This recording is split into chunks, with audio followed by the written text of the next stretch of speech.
সংস্কারের এই যে আংশিক উদ্যোগ এটাকে আমরা স্বাগত জানাচ্ছি আমাদের তরফ থেকে।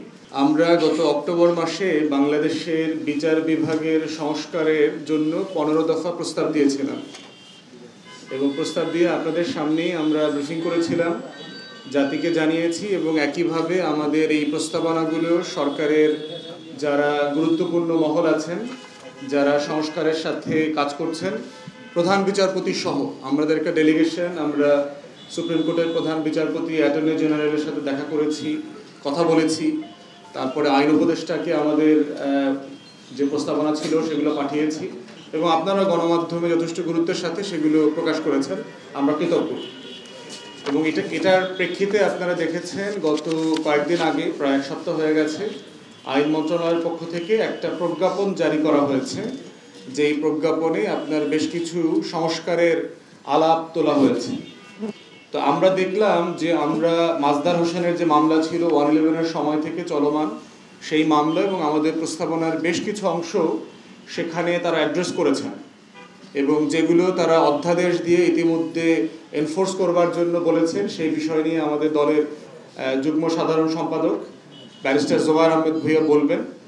আমি শুধু যেগুলো করা হয় নাই এমন কিছু বিষয় আমরা বলছি আর কি। একটা বিষয় হচ্ছে যে আমরা সংস্কারের এই যে আংশিক উদ্যোগ এটাকে আমরা স্বাগত জানাচ্ছি আমাদের তরফ থেকে, যে সরকার আমাদের কথা শুনেছে, ন্যূনতম 4টা টপিকে তারা ইস্যু অ্যাড্রেস করেছে। কিন্তু আমরা এই সংস্কারের যে উদ্যোগ আয়োজন, যে অধ্যাদেশ দিয়েছে, সেখানে আমাদের যে মামলা জট আছে, 40 লক্ষের উপরে মামলা জট চলে আছে, মানুষের হয়রানি, 30, 40, 50, 60 বছর থেকে একটা মামলা চলমান, এটার সমাধান কিভাবে হবে সেইটা আমরা এই অধ্যাদেশে দেখলাম না। দ্বিতীয়ত হচ্ছে যে আমরা আইন মন্ত্রণালয়ের কাছ থেকে আশা করেছিলাম যে গত আওয়ামী ফ্যাসিবাদী আমলে যে 1,32,000 রাজনৈতিক মামলা হয়েছে, যেখানে আপনার 60 লক্ষের মতো আসামি এবং 1 কোটি মানুষ পলাতক জীবনযাপন করেছেন গত 16 বছর, সেটার সমাধানের জন্য আমরা ক্রিমিনাল কেসেস রিভিউ কমিশনের প্রস্তাব করেছিলাম, যে ফৌজদারি মামলা যেগুলো মিথ্যা হয়, যেগুলো অবিচার হয়, সেই সব জায়গাতে কিভাবে একটা কমিশন করে রিভিউ করে এই মামলাগুলোকে খতিয়ে দেখা দরকার। সেরকম কোনো ক্রিমিনাল কেসেস রিভিউ কমিশনও সরকার এখনো গঠন করে নাই এবং আমরা আশা করেছিলাম এটার একটা সমাধান যেন হয়।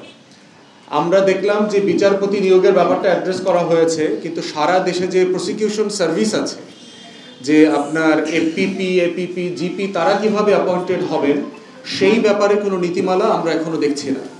তাহলে যে যে যুক্তিতে আপনি এই সুপ্রিম কোর্টে নিয়োগ নীতিমালা করলেন বিচারকদের, ঠিক একই যুক্তিতে তো আপনার জেলায় যে উপজেলাতে অথবা যেখানে চৌকি আছে অথবা আমাদের মহানগর আদালতগুলোতে যে করা দরকার ছিল, সেই রকম কোনো নীতিমালা আমরা দেখি নাই। আমরা একইভাবে প্রস্তাব করেছিলাম যে অ্যাটর্নি জেনারেল থেকে শুরু করে অ্যাটর্নি জেনারেলের অফিসে যে শত শত কর্মকর্তাকে নিয়োগ করা হয়, সেটার একটা পদ্ধতি, একটা অ্যাপয়েন্টমেন্ট প্রসেস ডেভেলপ করা দরকার। আমরা সেটাও দেখলাম না যে এই ব্যাপারে কোনো সরকারের উদ্যোগ আয়োজনের ব্যাপারে। ঠিক একইভাবে দেখেছি যে আমরা যে সকল বিচারক লোয়ার জুডিশিয়ারিতে দুর্নীতিবাজ হিসেবে পরিচিত ছিলেন, তারা একজন অসুস্থ মানুষ, পঙ্গু মানুষকে দিনের পর দিন, সপ্তাহের পর সপ্তাহ রিমান্ড অ্যালাউ করে অত্যাচার নির্যাতনের সুযোগ করে দিয়েছিলেন, মিথ্যা রায় দিয়েছেন, এই বিচারকদেরকে কিভাবে বিচারের মুখোমুখি করা যাবে, জবাবদিহিতার মুখোমুখি করা যাবে, তেমন কোনো আয়োজনও আমরা দেখলাম না।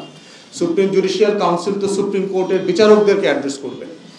আর একটা বিষয় আমরা দাবি তুলেছিলাম, সেটা হচ্ছে যে আপনার একদম অনভিজ্ঞ বিশ্ববিদ্যালয়ের ফ্রেশ গ্র্যাজুয়েটদেরকে জাজ বানানোর যে কালচার থেকে বের হয়ে আসা দরকার।